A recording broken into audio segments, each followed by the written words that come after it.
Boa tarde, meninos. Hoje nós estaremos aí fazendo a revisão do caderno 2 do capítulo 2, tá? Então nós vamos revisar aí todo o conteúdo que foi trabalhado durante este capítulo. Eu espero que vocês consigam assim, tirar todas as dúvidas que vocês tiverem a respeito dos assuntos que foram trabalhados aí, tá bom? Então vamos lá. Então nós temos aqui, a tia colocou aqui no quadro, tá? A revisão do capítulo 2. Coloquei divisão silábica, que foi o que nós estudamos, né? Adjetivos, texto de conscientização, tá? Esses foram os assuntos estudados aí no caderno 2, no capítulo 2, certo? Como nós já estamos finalizando, para que vocês possam estar aí respondendo aí o vamos relembrar, a tia vai fazer aqui a revisãozinha juntamente com vocês, tá bom? Então, lembrando aí, a divisão silábica. Quando nós vimos as palavras, elas são divididas em sílabas, tá? Então, de acordo com essa divisão silábica, as palavras elas podem ser classificadas em monossílabas, dissílabas, trissílabas e polissílabas, tá? Quando a palavra é monossílaba, a palavra ela será monossílaba quando ela tiver somente uma sílaba. Exemplo, pé, mão, pá, são exemplos de palavras monossílabas que possuem somente uma única sílaba, tá?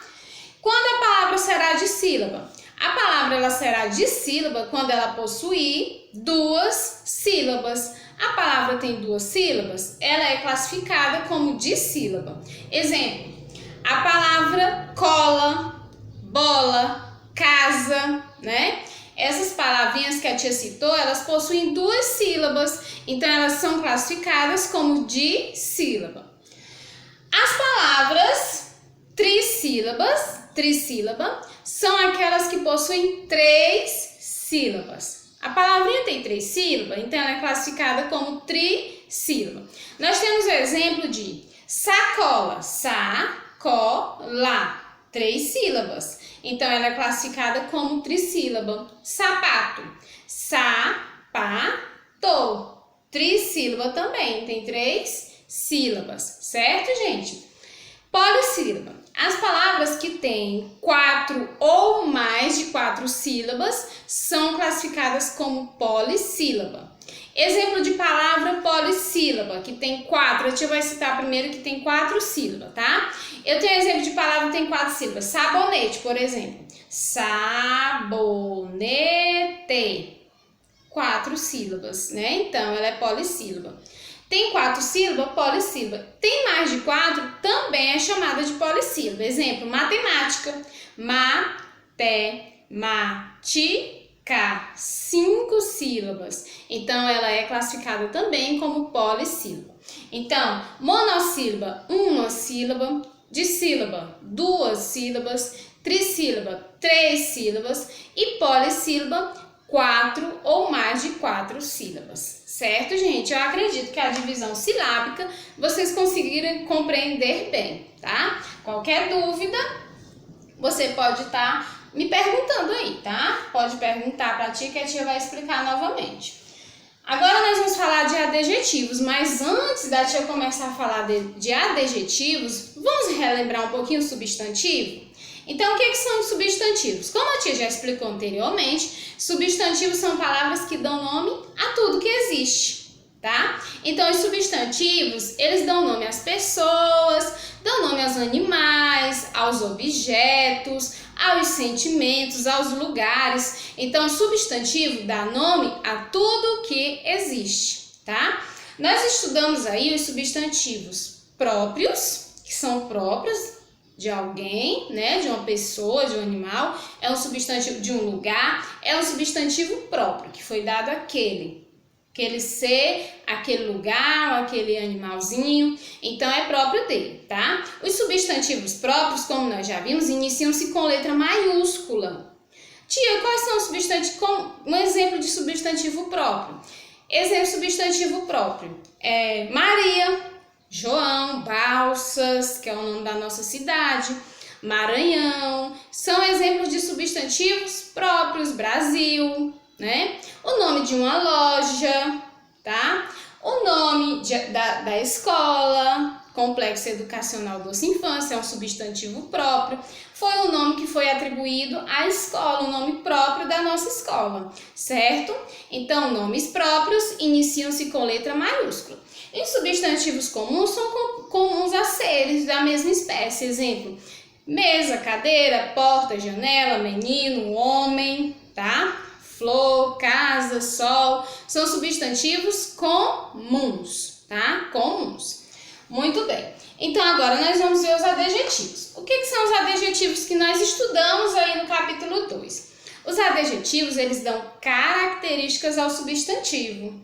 Exemplo, bonito, feio, alto, baixo, gordo, magro, tá? Limpo, sujo. São exemplos de adjetivos. Então, eles caracterizam o substantivo. Um exemplo na frase. Se eu digo menino inteligente, o menino é inteligente. Então, inteligente é uma característica do menino, tá? Inteligente é o adjetivo, certo, gente? Inteligente é o adjetivo na frase. E menino é o substantivo, ok? Então, adjetivos são palavras que caracterizam, que dão qualidades ao substantivo, tá bom? São palavras que caracterizam o substantivo.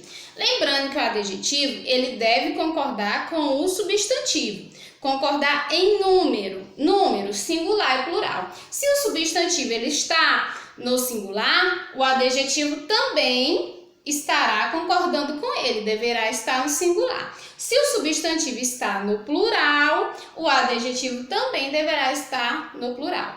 O menino é inteligente, os dois estão no singular. Os meninos são inteligentes, está no plural, o substantivo e o adjetivo também, tá bom? Agora nós vamos falar sobre textos de conscientização. O que são os textos de conscientização? São os textos aí que eles servem para orientar, né? Para alertar a população a respeito de um assunto. Então, são textos que são utilizados aí para chamar a atenção da população a respeito de algo, tá bom? Nós vimos aí no livro, por exemplo, exemplos de texto de conscientização. Nós falamos sobre o lixo, nós vimos um folheto falando sobre o lixo, sobre o trânsito, o uso do celular, né, na direção, quando o motorista está dirigindo, e falamos também a respeito da água, que é um assunto também muito importante, tá? Então, os textos de conscientização, eles alertam e orientam a população a respeito de um determinado assunto. Lembrando que os textos de conscientização, eles têm que ter essas características aqui, ó. Eles devem ser curtos, possuir imagens e frases, tá? E tem que ter a linguagem fácil, porque todas as pessoas que vão olhar aquele folheto, ou outdoor, ou na internet, eles devem compreender o que está escrito ali naquele cartaz, tá? Então, se ele não tiver uma linguagem fácil, de fácil entendimento, muitas pessoas não irão compreender, né, a mensagem que ele vai passar. Então, onde são encontrados os textos de conscientização? Eles são encontrados em folhetos, e outdoors, em cartazes e também pode ser encontrado na internet, certo?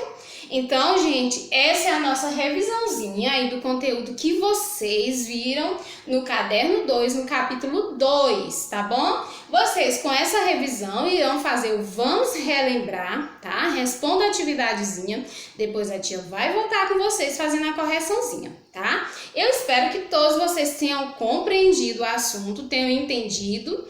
E se você tiver alguma dúvida, pode sim estar me chamando, estar me perguntando para tirar a sua dúvida, que às vezes você não conseguiu compreender bem algum desses assuntos. Tia, me explica um pouquinho mais sobre adjetivos, me explica um pouquinho mais sobre divisão silábica. A tia está aqui para tirar as dúvidas de vocês, tá bom? Mesmo distante, eu espero que a gente tenha essa conexão aí, que vocês consigam sempre estar entendendo direitinho, compreendendo bem o assunto que está sendo passado para vocês. Ok, gente? E lembrando que esse assunto também é para a gente fazer a nossa avaliação, né? A nossa avaliação será feita aí dos dois capítulos, do capítulo 1 e do capítulo 2. Então, para isso, vocês precisam estar muito bem preparados.